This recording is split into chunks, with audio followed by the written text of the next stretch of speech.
তো ওনাকে নিয়ে আলোচনা করার জন্য আমাকে কমিটির পক্ষ থেকে বলা হচ্ছে। তো মনসুর হেল্লাদের শেষটা হচ্ছে ওনাকে 300 দৌড়া মারলেন, সিনা পর্যন্ত গর্ত করে। তিনি কেন আনাল হক দাবি করলেন? আল্লাহর অলিগণ আনাল্লাহ, আমি আল্লাহ যদি এই কথা বলে শিরিক হবে না, কিন্তু শরীয়ত তার পিছনে শিরিক ফতোয়া দিবে। এটা আধ্যাত্মিক বিষয়, তরিকতের বিষয়, মারিফতের বিষয়, হাকিকতের বিষয়। মানুষ যিনি আল্লাহর হয়ে যায়, আল্লাহ তার হয়ে যায়। আল্লাহ কিছু ডাইরেক্ট করে না, উসিলার মাধ্যমে করে। যেমন ইউনিয়ন কাউন্সিলের চেয়ারম্যান দিয়ে ইউনিয়নের কাজ করা, উপজেলার চেয়ারম্যান দিয়ে উপজেলার কাজ করা, এমপি দিয়ে এমপির এলাকার কাজ করা, মন্ত্রী দিয়া মন্ত্রী এলাকার কাজ করা, রাজা দিয়া দেশের কাজ করা। এভাবে আল্লাহ কাজ করাচ্ছেন, মানুষ দিয়া কাজ করাচ্ছেন, কিন্তু ক্ষমতা আল্লাহই দিচ্ছেন। খুব ওইদিকে গেলে এটা অন্য বিষয়, রাত্র শেষ হবে না। তবে কথা হচ্ছে মনসুর হেল্লাস এমন একজন অলি ছিলেন, তিনিকে কারাগারে বন্দি করে, কারাগার আছে মনসুর হেল্লাস নাই, তারপরও তিনি কারাগারে বন্দি হয়েছেন। শেষ কথা হচ্ছে ওনাকে 300 দৌড়া মারার পরেও মরে নাই। লাস্ট পর্যন্ত ওনাকে গরুর মতো বানাইছে, গোস্তের টুকরাগুলি বলছে আন্নি আনাল হক, মরে নাই। সুবহানাল্লাহ বলেন। লাস্ট পর্যন্ত আগুন দিয়া ফুটছে, আগুন দিয়া ফুইরা আংরা বানাইয়া সাগরে নদীতে বাসাই দিছে। নদীতে আংরাগুলি ফালাইতেছে আর বলতেছে আন্নি আনাল হক, আন্নি আনাল হক, যেরকম সুবহানাল্লাহ। তবু মরে নাই। শেষ পর্যন্ত ওই যে একটা সন্দেহ আছে, কথা আছে, কাজী বিচারে ঘরে ঘরে ফুঙ্গা, কাজের ঘরে লাইগা তাকে 18 ফুঙ্গা, একটা কথা বলে না?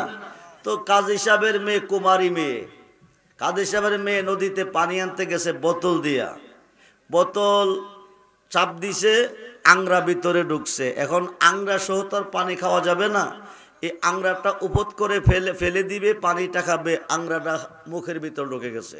যেরকম সুবহানাল্লাহ। লম্বা চূড়া ঘটনা। কাজী সাহেবের মেয়ে গর্বিত হয়েছে। কাজী সাহেবের ঘরে যদি বিচার হয়, তো কাজী সাহেব কয়দিন আগে মনসুর হেল্লাজের বিচার করলেন, এখন কাজী সাহেব নিচে বিচার দিবেন। দাসীগণকে বলে দিচ্ছেন বাচ্চাটা দুনিয়াতে আসার সঙ্গে সঙ্গে একটা পাতিলের বুকের ভিতরে ঢুকাইয়া খরাদা ডাইকা দিবা, বিলের বাচ্চা একটা সামনে রাখবা, কারণ বাচ্চা প্রসব করলে মা অজ্ঞান থাকবে, জ্ঞান ফিরে আসলে বিলের বাচ্চা দিবা। তো বিলের বাচ্চা দিল, পাতিলের ভিতরে বইরা জঙ্গলের কিনারে নিয়ে পাতিলটা রেখে দিল। বিলের বাচ্চা যখন সামনে দিছে, তোর মেয়ে বলতেছে আমি মানুষের বাচ্চা জন্ম দিছি, বিলের বাচ্চা জন্ম দেয় নাই। দাসীরা বলতেছে তুমি তো অজ্ঞান ছিলে, তুমি তো বলতেই পারো নাই, বাচ্চা আমরা প্রসব করছি, এটাই তোমার বাচ্চা। আকাশবাণী হইছে, তুমি বলো। কাজী সাহেবের মেয়েকে বলতেছে তুমি বলো যে মানুষের বাচ্চা জন্ম দিলে সঙ্গে সঙ্গে দেখে, আর বিলের বাচ্চা জন্ম দিলে 7 দিন পরে দেখে। এখানে ইন্টারভিউ নেওয়া হোক, কিছু খানা দেওয়া হোক। খানা যদি হাত বাড়ায় তাইলে মানুষের বাচ্চা, হাত না বাড়াইলে বিলের বাচ্চা।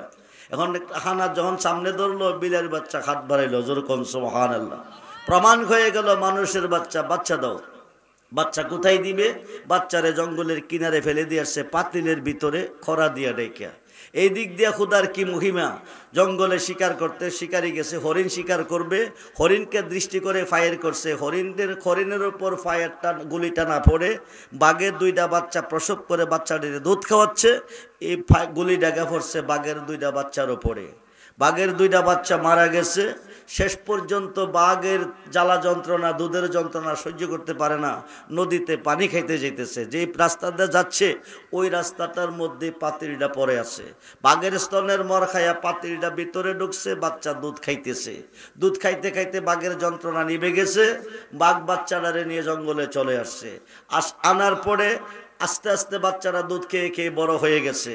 বড় হয়ে যাওয়ার পরে বাঘের বাচ্চা বলতেছে মা, আপনি আমাকে জন্ম দেন নাই, আপনি আমাকে দুধ খাওয়াইয়া পালছেন, কিন্তু আপনি যদিও জন্ম দেন নাই, আপনি আমাকে দুধ খাওয়াইয়া পালছেন, আপনি আমার দুধ মা। আপনার কাছে সন্তান হিসাবে আমার একটা আবদার, আমি যেই মার ঘরে জন্ম নিয়েছি এই মার কাছে আমাকে পৌঁছিয়ে দেন। তখন বাঘ বলছে তোমার মাকে, যে ওমর নামে একজন কাজী সাহেব আছে, এই কাজী সাহেবের মেয়ের ঘরে আমি জন্ম নিয়েছি। যেরকম সুবহানাল্লাহ। তাইলে আল্লাহর অলিদের জগতে আসলে বিশেষ করে অলি আল্লাহদের পক্ষে যারা আছে, আমাদের মাননীয় প্রধানমন্ত্রী নির্বাচন করবার আগে তিনি ভারতে গিয়েছেন, দিল্লিতে নিজামুদ্দিন আউলিয়ার মাজার জিয়ারত করেছেন, আজমিরে খাজা গরিবে নওয়াজের মাজার জিয়ারত করেছেন। বহু মাজার পরিদর্শন করে তিনি বাংলাদেশে এসে 360 আউলিয়ার সুলতান হযরত শাহজালাল ইবনে মুজাররাদি রাদিয়াল্লাহু তাআলা মাজার জিয়ারত করেছেন।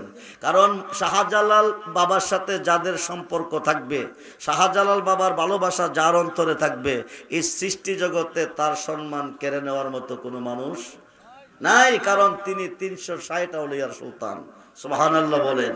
তো আমরা ওলি আল্লাহর দেশের মানুষ, আমরা ওলি আল্লাহর পক্ষে আছি, ওলি আল্লাহর পক্ষে থাকব। ওলিদের ভালোবাসা নিয়ে আমরা যেন চলতে পারি, বাঁচতে পারি। আল্লাহ যেন কবুল করে, বলুন আমিন। জোরে বলুন আমিন। 5 ওয়াক্ত নামাজে আল্লাহর ওলিকে স্মরণ করিতে হবে, 5 ওয়াক্ত নামাজে আল্লাহর ওলিকে সালাম দিতে হবে।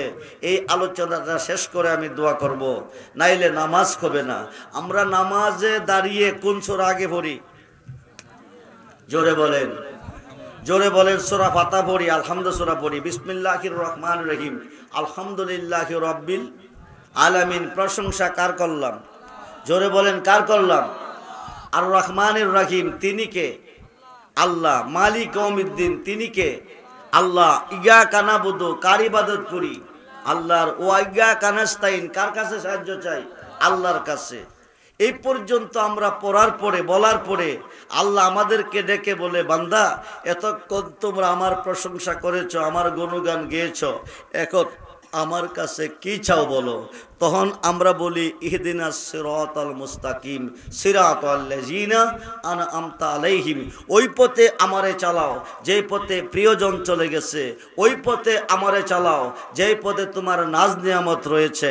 এটা কোন পথ? এটা কি লন্ডন যাওয়ার পথ, আমেরিকা যাওয়ার পথ? না, এটা হচ্ছে মিশকাতের সরা, মিরকাতের পঞ্চমখণ্ড 620টা খুললে পাবেন। এই পথ হচ্ছে 4 তরিকার ওলি আল্লাহর পথ। যেরকম সুবহানাল্লাহ। সূরা ফাতিহার মধ্যে আল্লাহর ওলিকে স্মরণ করতে হবে। নামাজ 2 রাকাত পরে আমরা বৈশাখী পড়ি। জোরে বলেন, কি পড়ি? আত্তাহিয়াতু লিল্লাহি ওয়াস সালাওয়াতু ওয়াত তাইয়্যিবা। আত্তাহিয়াতু লিল্লাহি ওয়াস সালাতু ওয়াত তাইয়্যিবা। মেরাজে যখন নবী গিয়েছিলেন, আল্লাহ বলছিলেন আরশে আজিমে ঢোকার পরে কাবা কৌসাইন আও আদনা, ও দোস্ত আরো কাছে, আরো কাছে, আরো কাছে, একেবারে কাছে বসাইয়া বলছিলেন, বন্ধু বন্ধুর কাছে আইলে কিছু না কিছু আনে, আপনি আমাদের জন্য কি আনছেন? নবী বলছেন, খালি আসি নাই, আত্তাহিয়াতু লিল্লাহি ওয়াস সালাওয়াতু ওয়াত তাইয়্যিবা। জবানি বদনি মালি সমস্ত ইবাদত আপনার জন্য অবধারিত। আল্লাহ বলছিলেন, দোস্ত তুমি দিছো আমারে, আমি দিব তোমারে। আসসালামু আলাইকা আইয়ুহান নবিয়্যু ওয়া রাহমাতুল্লাহি ওয়া বারাকাতুহু। হে রাসূল, আপনার উপর রহমত, বরকত, শান্তি বর্ষিত হোক। তখন নবী বলছিলেন, শুধু আমার উপর দিলে হবে না, আমার উম্মতের মধ্যে যারা নেককার হবে, যারা সালিহিন হবে, যারা ওলি আল্লাহ হবে, যারা হক্কানি আলেম হবে, তাদেরকেও তোমার সালামের অন্তর্ভুক্ত রাখতে হবে। পরে আমরা পড়ি, আসসালামু আলাইনা ওয়া আলা ইবাদিল্লাহিস সালিহিন। যেরকম সুবহানাল্লাহ।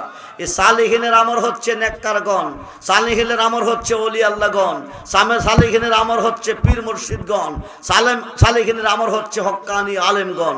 আমরা ওলি আল্লাহর চাই কি চাই না? দুহাত তুলে দেখেন, আমরা ওলি আল্লাহ চাই কি চাই না? নারায়ে তাকবীর, নারায়ে রিসালাত, নারায়ে গাউসিয়া, আহলে সুন্নাত ওয়াল জামাত। সবাই বলি মারহাবা। সিরাতাল মুস্তাকিম পথ আল্লাহ যেন আমাদেরকে নসিব করে, বলুন আমিন। যেই পথে চললে আল্লাহ খুশি, আল্লাহর হাবিব খুশি, ওই পথে যেন আল্লাহ আমাদেরকে চালায়। যেই পথে চললে আল্লাহ নারাজ, আল্লাহর হাবিব নারাজ, সেই পথ থেকে যেন আল্লাহ আমাদেরকে বাঁচাই, বলুন আমিন।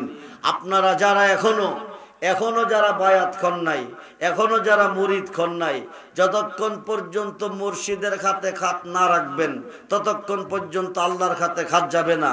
ততক্ষণ পর্যন্ত আল্লাহ কোনো বন্দিগি আপনার গ্রহণ করবে না। উকিল ছাড়া হাকিম কেস নেয় না। ওয়াবতাগু ইলাইহিল উসিলা ওয়া কুনু মাস সাদিকিন। ইয়া আইয়ুহাল্লাযিনা আমানুত্তাকুল্লাহা ওয়া কুনু মাস সাদিকিন। আল্লাহ বলছে, তোমরা আমাকে ভয় করো এবং সাদিকিনদের অন্তর্ভুক্ত হয়ে যাও। যেরকম সুবহানাল্লাহ। সাদিকিনের আমর হচ্ছে ওলি আল্লাহ। আজকে মরলে কালকে কবর রেখে দিবে, বলে দিবে বিসমিল্লাহ ওয়া আলা মিল্লাতি রাসূলিল্লাহ, বলুন ইয়া রাসূলুল্লাহ। কবরে রাখবে, যদি নবীজির হাত মুবারকে হাত রেখে যেতে পারেন সবাই পর হবে, নবীজি কোলে নিবে, সিনা মুবারকের সঙ্গে জড়িয়ে ধরবে, আল্লাহকে বলবে দুনিয়ার ধনের বিনিময় যদি ফুল বিছানা পাইতে পারে আমি নবীর হাত মুবারকে হাত রেখে অন্ধকার কবরে কি করে শুইতে পারে, যতক্ষণ পর্যন্ত নুরানি বিছানা না বিছাবে আমি রাখবো কোলে, সারবো না কবরে। যেরকম সুবহানাল্লাহ। আল্লাহ বলবে মুনকার নাকির দেরি করিস না, বন্ধু যাকে কোলে নিছি আমি আল্লাহ তাকে কোলে নিছি। ও আল্লাহ তুমি বলো কি, তুমি তো নবী না, নবী তো তুমি না, তোমার বন্ধু কোলে নিলে তুমি কেমনে নিছো? 26 পারা কোরআন সূরা ফাতিহা 10 নম্বর আয়াতে প্রমাণ। আরব দেশে হুদাইবিয়া নামক স্থানে একটা বড়ি গাছের তলে বসাইয়া 1400 সাহাবীকে নবীজির খাত মুবারকে নিছেন বায়াত করাইয়া।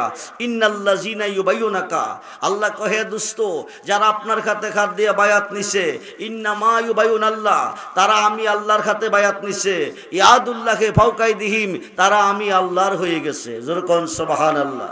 ওই মানুষটা মরে কবরে যাবে, নবীজি কবরে থাকবে, নুরানি খাত মুবারক বাড়ি আপনাকে কোলে নিবে, 70 খাত মতান্তরে 4040 খাত আলোকসজ্জা সজ্জিত করে কবরটা বাসরঘর তৈরি করে আমার নবী কবরে ঘুম পাতাবে। বলুন ইয়া রাসূলুল্লাহ। নবী যাকে কবরে রিসিভ করবে, নবী যাকে কবরে ঘুম পাতাবে, তার কবরে কোনো টেনশন থাকবে না, তার কবরে মুনকার নাকির কোনো প্রশ্ন করতে আল্লাহ দিবে না, কারণ রাসূল যাকে রিসিভ করছেন আমার আল্লাহ তাকে রিসিভ করছেন। যেরকম সুবহানাল্লাহ। তাহলে আমরা নবীর হাতে হাত রাখতে চাই কি চাই না? জোরে বলেন, নবীর হাতে হাত রাখতে চাই কি চাই না?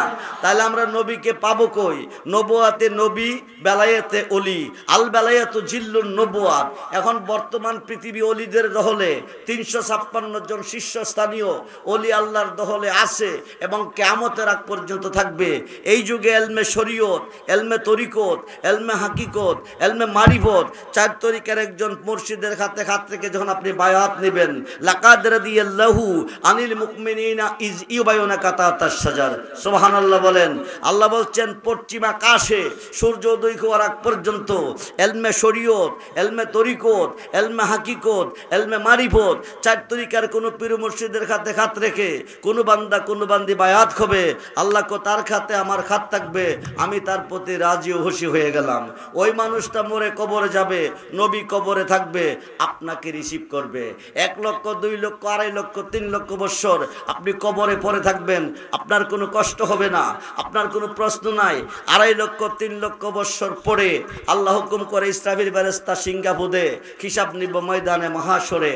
আর দুনিয়া ও মাজরাতুল আখিরা, এই দুনিয়াটা পরীক্ষার হল। আপনি কতটুকু জ্ঞান অর্জন করেছেন, পরীক্ষার জীবনে কতটুকু কামিয়াবি হয়েছেন, হিসাব নিব ময়দানে মহাশরে। ইসরাফিল ফেরেশতা 3 বার ফু দিবে, তাম পৃথিবী প্রলয় হয়ে যাবে, কিছুই থাকবে না। রিপ্লাই আবার হুকুম করবে সিঙ্গাপুরে, আবার ফু দিবে, সবকিছু সজীব হবে। প্রত্যেকটা কবরস্থান থেকে নারী পুরুষ উঠতে থাকবে, ধরতে থাকবে, উলঙ্গ অবস্থায়, কারো পরনে কোনো কাপড় থাকবে না, কিন্তু কে নারী কে পুরুষ কোনো খবর থাকবে না। দৌড়িয়ে যাবে হাসরের মাঠ, মিজানের ঘাট, যেখান থেকে ডিসাইড হবে জান্নাতি জাহান্নামী, সেই ঘাটে যাইয়া দেখবো দাঁড়িয়ে আছে আমার নবীজি। বলুন ইয়া রাসূলুল্লাহ। ওইখানে যাইয়া দেখবেন একদল বড় বড় গুনাহগার, গুনার গাঁটটি মাথায় নিয়ে দাঁড়িয়ে আছেন, ওরা জমিনে গুনাহ করে কাঁদছেন। আল্লাহ রহমান তাকান নাই, রাহিম দয়া করে নাই, গাফফার মাপ দেয় নাই, ইহকালে দেয় নাই, পরকালে দিবে না। এখন উপায় কি? আর তো কোনো আল্লাহ নাই। নিম্নকোর্ট জামিন দেয় নাই, জজ কোর্ট দিবে, জজ কোর্ট দেয় নাই, হাইকোর্ট দিবে, হাইকোর্ট দেয় নাই, সুপ্রিম কোর্ট দিবে, সুপ্রিম কোর্ট না দিলে মরণ ছাড়া উপায় নাই। এখন আর কোনো আল্লাহ নাই, উপায় কি? সাহাসিদ তার 6টা হাদিসের মধ্যে একটা হাদিস ইবনে মাজাহ, রাসূল বলেন শাফাআতি লি আহলিল কাবাইরি মিন উম্মতি, এই বড় বড় গুনাহগারকে আল্লাহ যারে মাপ দেয় নাই আমি রাসূল হাতে ধরে টেনে টেনে জান্নাতে দিয়ে দেব। আমরা সেই নবী চাই কি চাই না? দুহাত তুলে দেখান, চাই কি চাই না?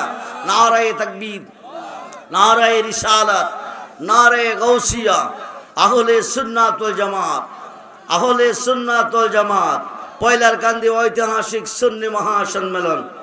সবাই বলি মারহাবা। হাত নামান। বড় বড় গুনাহগারকে নবীজি পার করবে।